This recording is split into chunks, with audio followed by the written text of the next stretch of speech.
And it's the big kickoff of elections in 5 states that starts tomorrow. It starts with Uttar Pradesh, where 58 seats will go to polls. It's truly an important election. Now, on the eve of this election, Prime Minister Modi has given a rare interview to news agency ANI, where he has answered a lot of questions around the elections in Uttar Pradesh and political questions as well.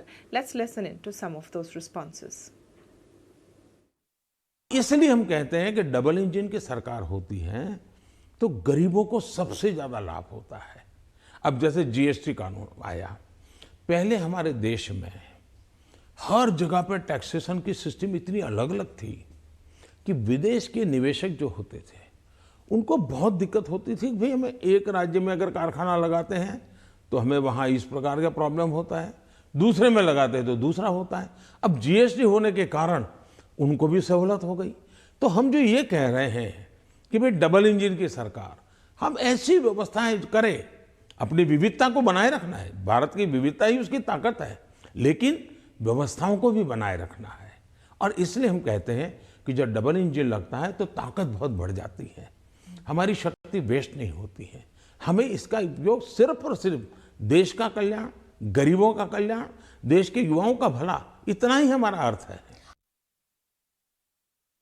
हमारा मत है, government has no business to do a business. अब ये कहाँ समाजवाद के साथ बैठता है? ये तो समाजवाद के खिलाफ है।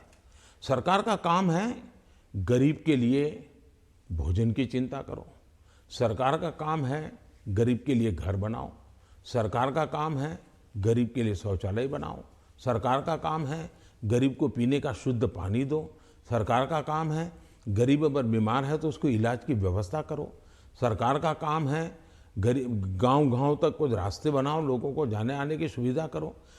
सरकार का काम है कि हमारा देश का एग्रीकल्चर ताकत जो है विश्व के बाजार में कैसे पहुंचे, इसके लिए कुछ व्यवस्था करो। छोटे किसान, उसको दरकिनार किया गया, उसकी चिंता करो। और मेरी प्राथमिकता यही है।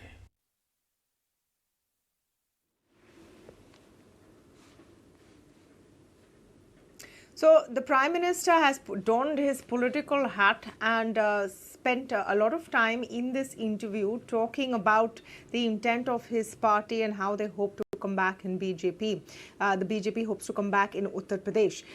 It sort of gives us a sense of how crucial these elections are, and truly these particular set of elections, 5 state elections in the states of Uttar Pradesh, Punjab, Uttarakhand, Goa and Manipur are being watched very, very closely for their implications on the national stage as well. Even the people who don't usually follow politics are watching this, from markets to investors to entrepreneurs, and we'll tell you why. The most obvious reason, of course, is that any election that happens in Uttar Pradesh, India's largest state, the state which sends 80 members of parliament to the Lok Sabha, is very crucial. The road to Delhi goes through Uttar Pradesh is the old saying. So this election, in a sense, is seen as a semi-final for the next big general election coming up in 2024. It is also very crucial for what happens next with the Uttar Pradesh Chief Minister Yogi Adityanath. Remember, the BJP won handsomely in Uttar Pradesh in the last elections in 2017, but Yogi Adityanath was not the chief ministerial candidate that was declared. He was made chief minister after the BJP won. This time round, the election is being heralded and shepherded by the BJP under Yogi Adityanath. So a victory, if it's on the scale of what it was last time, or if it's a good enough victory, cements his position as a key BJP leader, as a chief minister of UP, and probably a future prime ministerial candidate as well. Conversely, if the BJP doesn't do too well in Uttar Pradesh, if they lose or if they win with a very slight majority, it will raise questions about whether the power that they enjoy and the popularity they enjoy continues to endure at a national level or not. It's also important across the political spectrum. Look at the election in Punjab. That's a key one for the Congress party. Punjab was one of the few states that they won with great margins back in 2017. They've held on to that state and they need to hold on to it. And so much has happened in terms of infighting. Captain Amrinder Singh, Congress leader who led them to victory last time round, has broken off. He's become independent. He's joined up with the BJP. The Congress is facing infighting and a threat from the Aam Aadmi Party that wants to spread its wings in Punjab. So it's a crucial election for them. It's also a crucial election from the point of view of who occupies the anti-BJP opposition space that the Congress right now leaves. And Aam Aadmi Party and TMC are both in the fray. Both the popular chief ministers Arvind Kejriwal and Mamata Banerjee will use this set of state elections as a testing ground to see whether they can expand their wings on the national political scene. They are both invested in the Goa elections and Aam Aadmi Party in the Punjab elections as well. So it's going to be a tight contest in many of these states. Let's take a look now at more details of the story.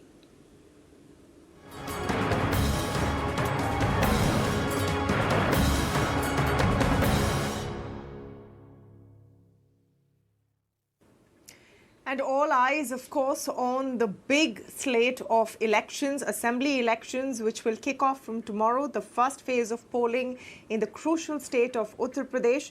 Results of all 5 states will be declared on the 10th of March. Now, this is one set of elections which has captured everyone's imagination. Whether you follow politics, love seeing what's happening in elections or not, everyone wants to know what the outcome will be. And this ranges from people who invest in stock markets, entrepreneurs, just the average man on the street. Now, in this discussion today, we're trying to explain to you why these elections are so crucial and what could be the implications of their outcome no matter which way the wind blows. So let me now welcome onto the show Yashwant Deshmukh of Sea Voter, Neerja Chaudhary and Sharad Pradhan, both very senior journalists, to the discussion with us. Thank you so much to all of you for joining us. Yashwant, let me begin by just asking you the simple question that I guess an average viewer wants to know. Is this election now going to be, as we've seen in the past few, a clean sweep on one side, or are these going to be more closely contested, where it's difficult to predict the outcome? It is not going to be a clean sweep at all. I mean, the kind of clean sweep that we are used to see in UP, particularly in the last 7 years. However, it is not going to be too close to call either.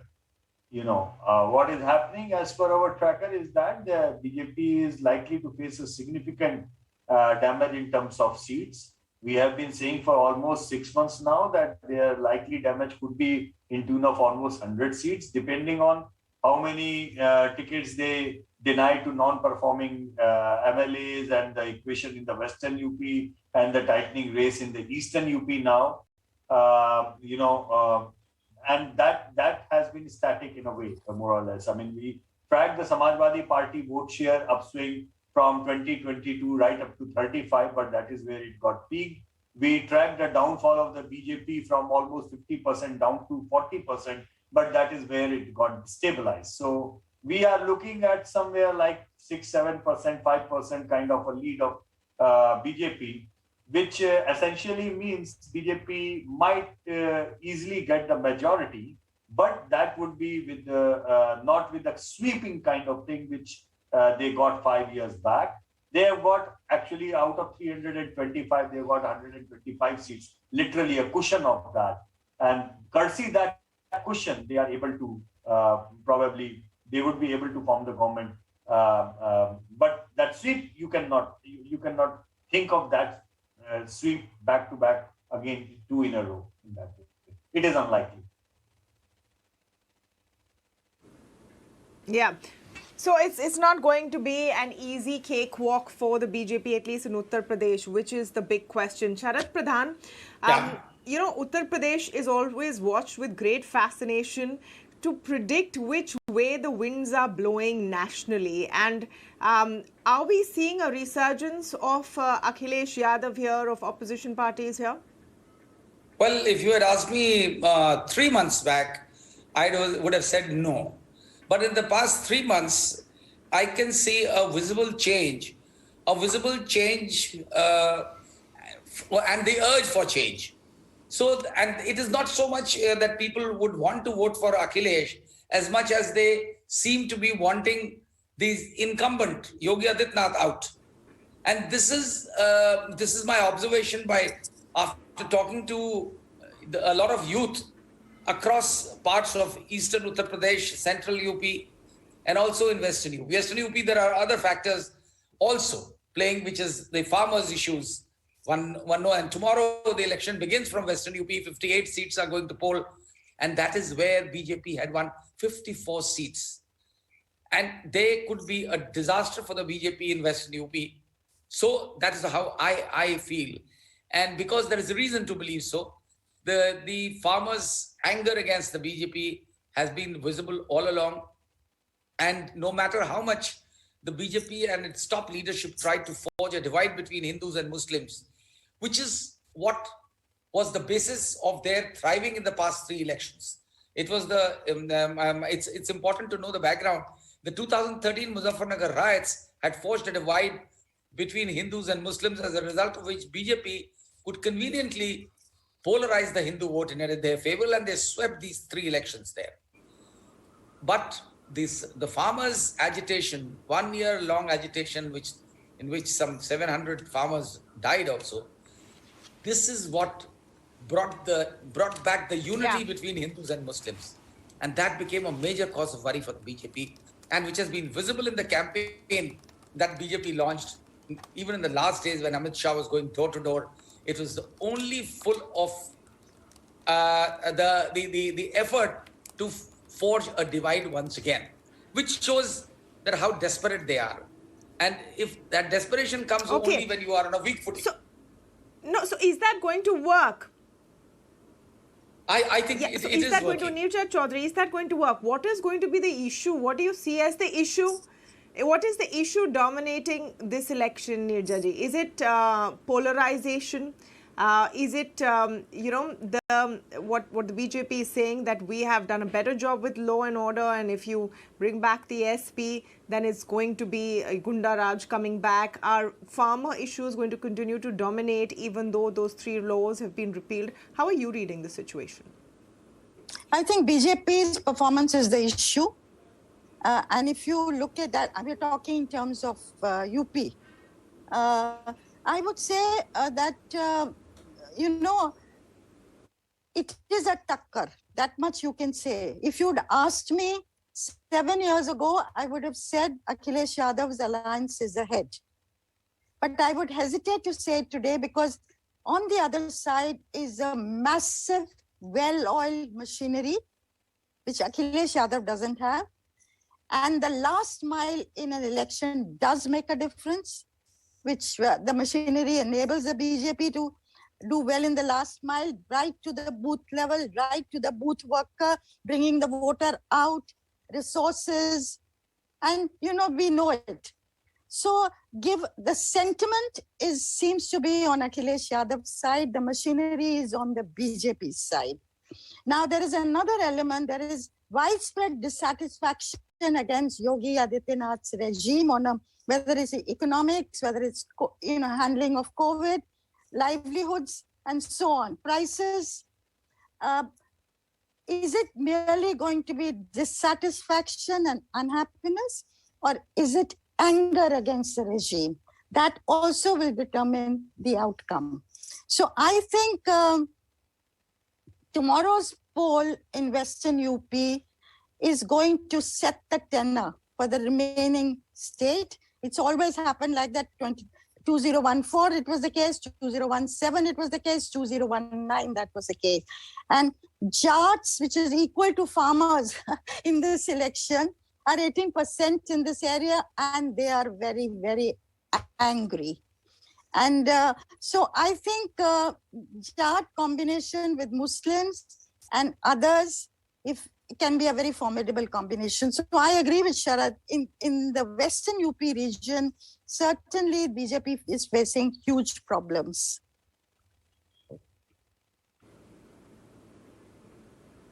Yashwant, in all of your trackers, are you seeing the question being about how the Yogi government has performed in the last 5 years, or is it becoming more of a narrative of a double engine ki sarkar, where the message seems to be that if you support the Modi government at the center, you must continue to support the Yogi government in Uttar Pradesh?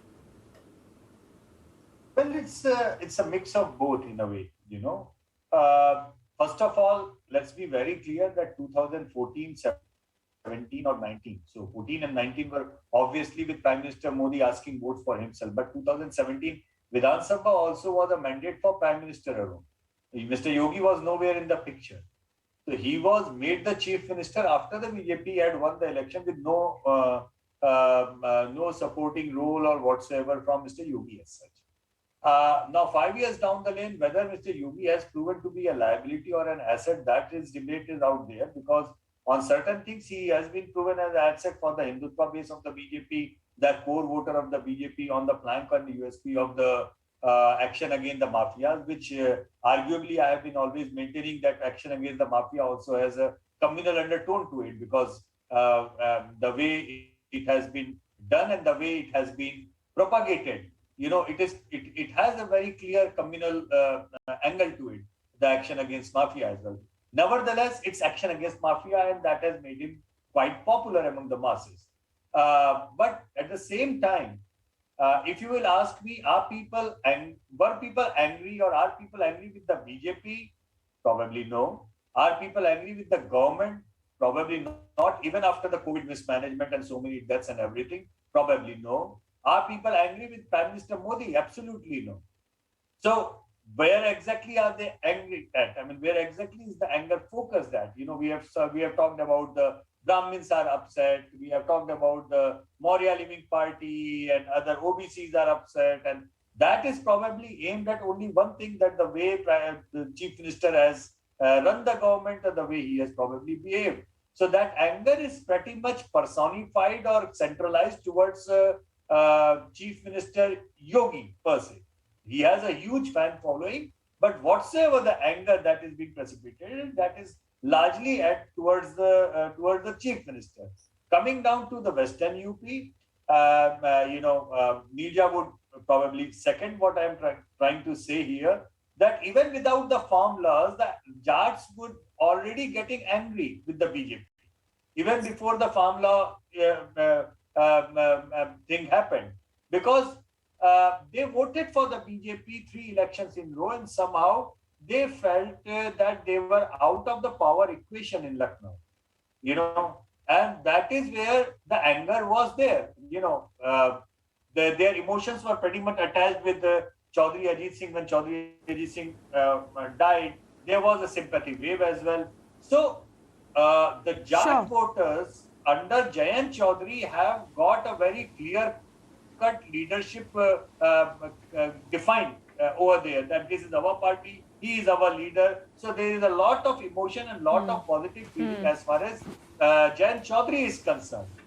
And that would have been there even if there would have been no farm bills to start with. That's what my thing is. So BJP would have been in a mess in Western UP with or without the farm laws. Let's not get confused with it. Yeah.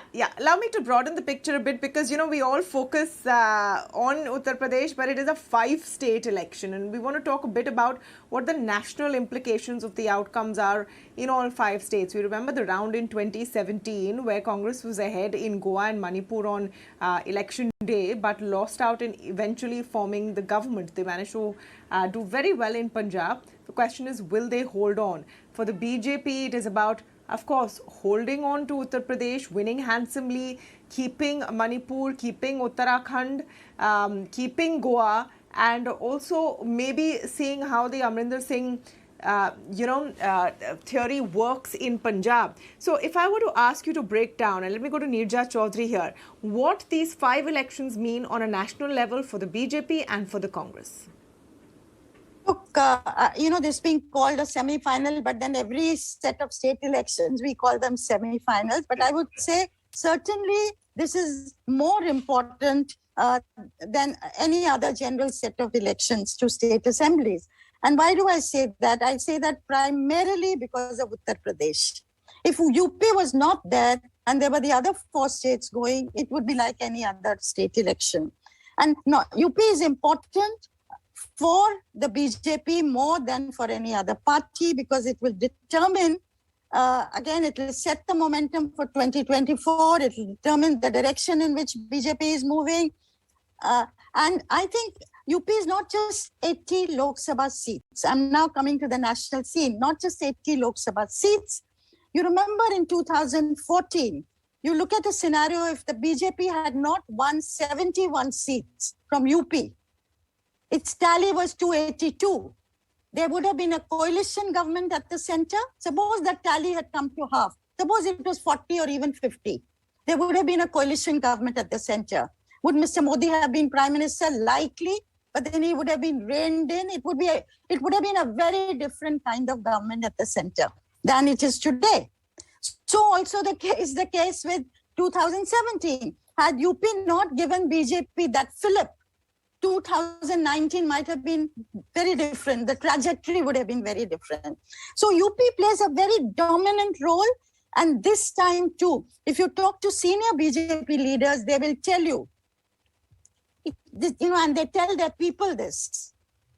This is not only about UP, it's about 2024, about BJP coming back to power. Now, as far as the Congress is concerned, the Congress has a very good chance in Goa to win. The Congress has a very good chance in Uttarakhand to win. In Punjab, AAP is ahead. We don't know. It was ahead till a few days ago. That was the feedback coming in, even though there also the takkar is between AAP and Congress. And it needs to be seen whether after the Congress has named Mr. Charanjit Channi as its chief ministerial candidate, whether the dust will settle down a little bit in Punjab and the factional fighting that's been going on will settle down a little more and it may pick up a little bit more. So suppose it wins 3 states. It will give a new fillip to the party. At the moment, it's down and out. So there is a good chance of this happening. So I think the stakes are highest for the BJP. And then, of course, for the Congress, whether it gets this leg up or not. Of course, it would be highest for the one who has the most to lose, and for BJP, it means holding on to its position of political supremacy, which it currently enjoys. Yashwant, very quickly from you, for the BJP, because it is sitting with so many seats collectively in all of these states, so many MLAs collectively in all of these states, is this more about holding on to as much as they can? Well, ideally speaking, as just Nirja said, ideally in ideal conditions, BJP or Congress should have easily won Uttarakhand, Congress should have easily won Manipur, Congress should have easily won Goa, and Congress should have probably repeated Punjab in normal conditions. Normal, when I say normal, because there is so much of anti-incumbency. In Goa, BJP is facing 10 years of anti-incumbency, by the way. In Uttarakhand, they actually are in the third because please remember they had flipped the Congress government, Harish Rawat government before the last election as well. So basically they were very much in power in Goa when they went to the Uttarakhand. Yeah. They were very much in power in Uttarakhand when they went to the election.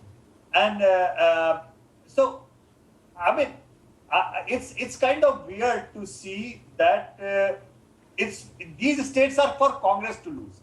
Can I say this as a flash? If the Congress is unable to win these states, clean, clear, and flat, direct, then there is a problem for the Congress. Nobody is expecting BJP to win Goa after 10 years, particularly when the people had given a mandate against the BJP 5 years back. They got only 13 seats in Goa. Even their sitting chief minister lost. Nobody expects them. Nobody expects them to win in Uttarakhand after flipping 3 chief ministers within 6 months. It's a pendulum state which generally goes from this way to that way. It's not.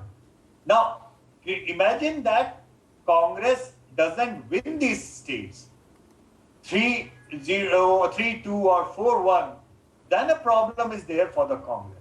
Because things cannot get even better than this in these states for the Congress to. You know, BJP cannot be more disorganized in Uttarakhand. There could be no bigger anti-incumbency in Goa. And even after this Congress, if is unable to win these states, then it will be a big question mark how the Congress is going to manage the next few years and particularly 2024 elections. Now coming down to UP very quickly. Yes, So if I were to surmise it, yeah. yes. Pardon? So basically, I mean, Neerja has summed up Punjab very well. Aam Aadmi Party in all the trackers everywhere is ahead, but Aam Aadmi Party is a different ball game altogether. They last time 5 years back also, I am saying this on record. We expected in our data and tracker Aam Aadmi Party will win, but it could not materialize, convert the sentiment or the groundswell into votes. So we have to see whether they can convert it this time. But Congress is certainly facing massive anti-incumbency in Punjab. Let's not be in two minds about it.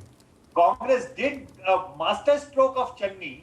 If they would have struck to him properly, last 6 months Channi has been fighting Navjot Singh Sidhu, not Aam Aadmi Party. And if we are expecting Channi to deliver a miracle in the last 10 days, No, so- I'm sorry, it doesn't work that way. So it can't things happen are like at that. stake Okay, I for the have to wrap BJP. this I up. I'll have to understand wrap this up. We can speak endlessly on elections. It's very exciting. It's very exciting. It's a huge battle for all the major players involved, and we will wait eagerly to see the outcome on the 10th of March. Thank you so much to all of you for joining us today. Thank you. Thank you. Thank you. Thank you.